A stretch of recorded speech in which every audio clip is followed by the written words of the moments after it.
ये है मड़ी चौरास। अभी हम आ रखे हैं चौरास में भगवत कथा सुनने आशा दीदी और मैं। और ये है सांकरो मड़ी चौरास का खूबसूरत नज़ारा। देखिए कितनी सुंदर हरियाली हो रखी है खेतों में। ये गेहूं की खेती है। और ये देखिए चारों तरफ के खूबसूरत नज़ारे। और अभी हम जा रहे हैं भागवत कथा सुनने, तो आप भी कथा का आनंद लीजिए। हमारे मन में कई प्रकार काम, क्रोध, लोभ, मोह आदि अनेक फण हैं।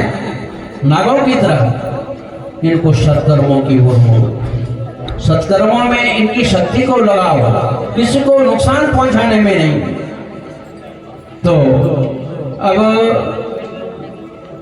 परीक्षित जी पूछ रहे हैं गुरुप्रवर,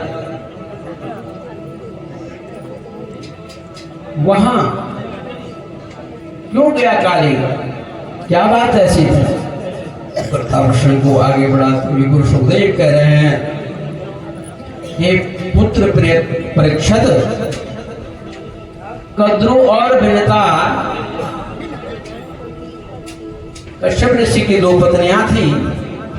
कद्रु के गर्भ से सांपों की उत्पत्ति मानी जाती है और विनता के गर्भ से जो है अरुण और गरुड़ भगवान की उत्पत्ति मानी जाती है। तो एक बार अमृतपान की इच्छा से अपने मार्ग को दासित्व से मुक्त करने के लिए गरुड़ जी ने सांप को अमृत ला करके दिया। वो पी नहीं पाए, परंतु सांप जो है उस दिन से था कि तुम हमें अमृत ला करके दे दोगे तो हम अपने जाति का एक सांप तुम्हारे भोजन के लिए प्रदान करते रहे। कदा कदा गरुड़ जी जो है मच्छियों को खाने के लिए इस तालाब पर आया करते थे। यहाँ पर सौबर ऋषि का आश्रम था।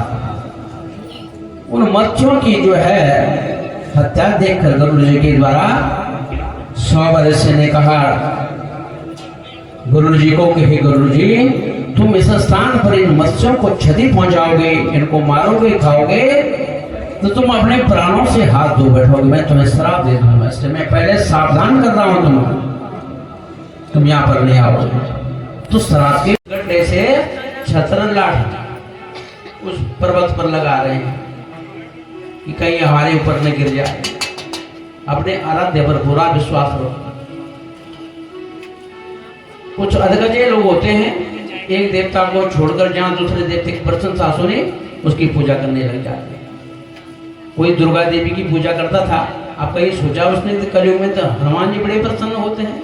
दुर्गा देवी की पूजा करना छोड़ करके हनुमान की मूर्ति ला करके उसके ठीक नीचे रख दी। जहाँ पर दुर्गा देवी की पूजा मूर्ति रहती थी उसको हटा दिया, ऊपर रख दिया और वहां पर सामने हनुमान जी रखी। धूप किया, धूप जलाई, धूप ऊपर ही जाए।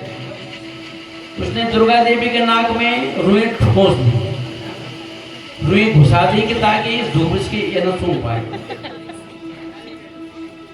और उसको कहीं से आवाज आई, भगवती ने कहा कि तू क्या कर रहा है, अभी मेरी सांस क्यों बंद कर रहा है मेरे नाक में? और आज तक तू बोली नहीं, और जब मैं नाक में रुई ठोस रही तब बोल रही तू। तेरे पे मेरा विश्वास नहीं, मेरे हनुमान की तेरा अविश्वास था, आज विश्वास है कि देवी भी सुनती है। तो विश्वास हम फलदायक, अपने आराध्य पर विश्वास रखिए। जिसको मानते हो उसी को समर्पण भाव से पूजिए। एको हम भवश्यामा वेदों में कहा प्रभु ने कि मैं एक हूँ, बहुत रूप धारण कर लेता हूँ। भ्रमित मत होइए। एक ईश्वरवाद हमारे उसमें एक ही ब्रह्म है, उसे की भिन्न भिन्न विभूतियाँ हैं, अवतार तुम अनुभव। इस तरह अब कुछ पानी पानी चारों तरफ। 7 दिन के 18 रातों के बाद जो है भगवान अगस्त्य को स्मरण किया। प्रभु ने अपने योग बल से, कुछ अगस्त्य जी ने उस पानी को पी लिया, कुछ भगवान योगेश्वर ने जो है अपने योग बल से उस जल को, भगवान भास्कर को कहा प्रभु सूर्य नारायण इस जल राशि को शोषित कर लीजिए। कुछ भगवान सूर्य ने शोषित किया। इस तरह प्रकोप शांत हुआ सज्जनों। अब जब प्रकोप शांत हो गया, कहा भाई सब लोग अपने अपने घरों को जाइए। अब शांत हो गया प्रकोप इंद्र का। अब इंद्र ने सोचा कि अब याद करके छठी का दूध याद आ गया होगा गोपर के लोगों को। वहां जाकर देखा कि 7 वर्ष का बालक हर अंगुली में उठा रखा है, सबकी रक्षा करता है। यह सकता है नो बालक त्रैणे के लीलिया कथम विप्रत गिरिवर पुष्करा गरुड़ाधिपति का हाथी अपनी सूंड में जो है बड़े बड़े वस्तुओं को, चट्टानों को उठा रखा है, वैसे ही भगवान ने अपनी करांगुली में जो है उठा रखा है वाहन का। अब इंद्र आया, उसके साथ कामधेनु आई, क्षमा मांगी, अभिषेक किया भगवान का, परिक्रमा की, चले गए। उसके बाद भगवान ने मानव भाव गोवर्धन पर्वत को यथावत रख दिया। तो वो पर्वत कौन था? चमोली में है द्रोण, उसका एक भाग है गोवर्धन पर्वत। तो जब सेतुबंध रामेश्वर पुल का निर्माण भगवान राम कर रहे थे वानरों की सहायता से, तो हनुमान जी जगह जगह से बड़े बड़े पर्वत ला करके वहां डालते थे। तब तक यहाँ आए हनुमान जी, उस गोवर्धन पर्वत को लेके पुल बन चुका था, उनको सोचना है। तो मथुरा के ऊपर से गुजर रहे थे, वहीं छोड़ दिया उस गोवर्धन पर्वत। ये गोवर्धन पर्वत कृष्ण अवतार में तुम्हारी महिमा को भगवान बढ़ाएंगे, तुमको अपनी करोली में उंगली में धारण करके तुम्हारी प्रतिष्ठा हो रही है। उसके आज प्रतिष्ठा बढ़ा रखी है भगवान ने। गोवर्धन पूजा होती है, 84 कोसीय परिक्रमा उसकी होती है हर साल। पहले बहुत लंबा बड़ा था उधर, एक एक तिल के बराबर घट रहा, पृथ्वी में धस रहा है गोवर्धन पर्वत। एक दिन ऐसा भी आएगा कि पृथ्वी में समाहित हो जाएगा। जैसे भविष्य बद्री में भगवान की बद्री विशाल में जो कुछ प्रलय के द्वारा वहाँ होगा, तो भविष्य बद्री में कुछ भगवान की मूर्तियां जो बढ़ रही हैं, कुछ आगे की ओर बढ़ रही हैं। तो ऐसे प्रकृति में अनेक चमत्कार होते हैं। तो इस तरह चमोली के लोग जो है, जहाँ गोवर्धन पर्वत है, जहाँ से हनुमान लीला प्रारंभ होती है, वहाँ से छोड़ देते हैं रामलीला। हनुमान पर आज तक गुस्सा है कि हमारे यहाँ के पर्वत को उठा करके ले गया सेतुबंध रामेश्वर, ऐसी कहा जाता है।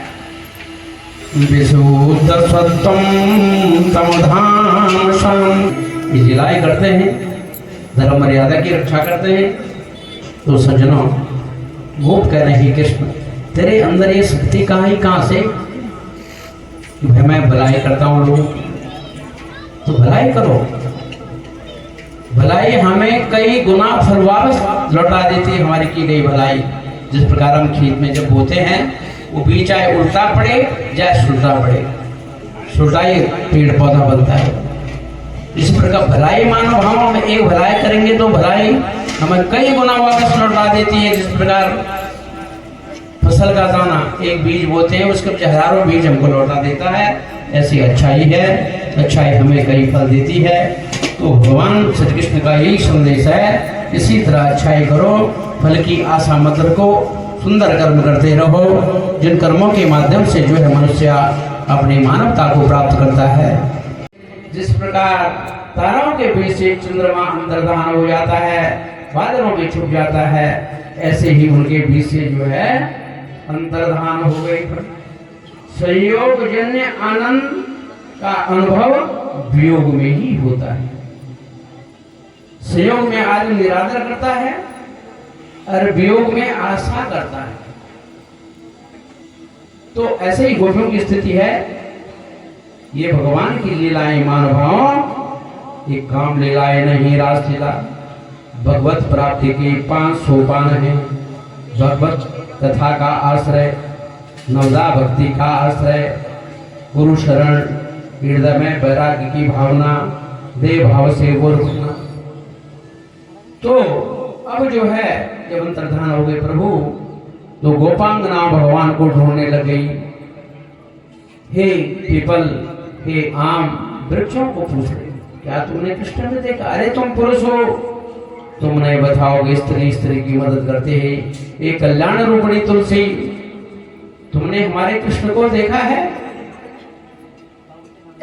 हे कुबर, हे मालती, हे पल्लवी, जो वृक्षों के वनस्पतियों के नाम थे, तो मानभाव उनसे कृष्ण के बारे में पूछने लग गई। कामार का ही विषय के नाम चेतना चेतन, चेतन अचेतन हर वस्तु में कृष्ण को ढूंढ रही है।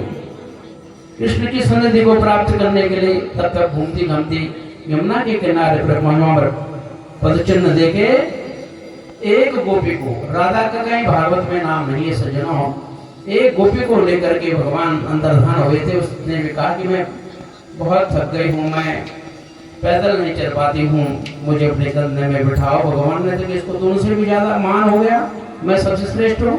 भगवान भी उसके पास अंतर्धान हो गए और इस तरह वो भी मूर्छित होकर गिर पड़े। तब तो वो गोपियां भी पहुंच गई। इस तरह से अपने प्रेतम को महानुभाव सभी मिलकर के जो है कृष्ण को जो है पुकारो, भ्रूणों ने उसको पुकारो, आ जाएगा प्रभु। मिलकर के भगवान की जो जो उनकी विपत्ति में सहायता की थी उनका स्मरण गोपी गीत से कर रही हैं, पर भगवान का लीला कर रही हैं कृष्ण बन करके। इस प्रकार उनके 16,108 विवाह होते हैं, कन्याओं का वर्णन करते हैं, अपने मित्र सुदामा को अपने समान कर्तव्य कैसे देते हैं। अनेक मधुरमयी कथाओं को श्रवण करने के लिए इस स्थान को आप लोग जरूर परिचित करेंगे। शांति भाव से आप कथा श्रवण करते हुए पुण्यार्जन करते हैं। मैं उन दिव्य पितरों को सतत नमन करता हूँ जिनके निमित्त डॉक्टर प्रताप भंडारी जी अपने पूज्य भाई जी के सहित वारे दिनों के सहित इस महान यज्ञ को पूर्णता की ओर अग्रसर कर रहे हैं। मैं पितरों की ओर से उन्हें शुभकामना प्रदान करता हूँ कि पितृ देवता उनकी मनोकामनाओं को पूर्ण करके दिन रात उनकी वृद्धि करे। ऐसी शुभकामना के साथ वाणी को विराम देता हूं। जय